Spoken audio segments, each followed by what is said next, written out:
আপনার কি শরীর সবসময় ক্লান্ত অনুভব হয়? অল্প কাজ করলেই কি আপনাকে ক্লান্ত অনুভব হয়? বা সাডেনলি আপনার শরীরে একটা ক্লান্ত ভাব আছে, সেটা দূর করতে চান কোনো রকম এনার্জি ড্রিঙ্ক না খেয়ে? এনার্জি ড্রিঙ্ক খেলে তো ক্ষতি হয়, আপনারা সকলেই জানেন।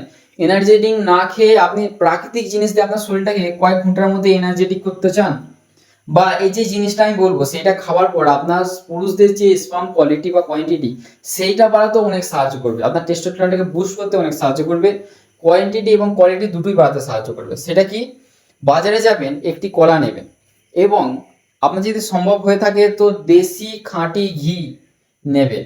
তাছাড়া যদি না হয় তো ভালো কোনো কোম্পানির ঘি নেবেন, নিয়ে সকালে উঠে খালি পেটে বা খাবার 1 ঘন্টা পর একটি কলা ছাড়িয়ে ওই ঘিয়ে ডুবিয়ে প্রতিদিন একটু করে খাওয়ার চেষ্টা করবেন। কয়েক ঘন্টার মধ্যে আপনার শরীরে এনার্জি আসবে এবং কয়েক দিনের মধ্যে আপনার হরমোনের কোয়ান্টিটি বা কোয়ালিটি বাড়াতে অনেক সাহায্য করবে। আপনি কয়েকদিন ব্যবহার করেই আপনি ফিল করতে পারবেন যে আপনার শরীরে এনার্জি কতটা বেড়েছে, কতটা কমেছে। ধন্যবাদ।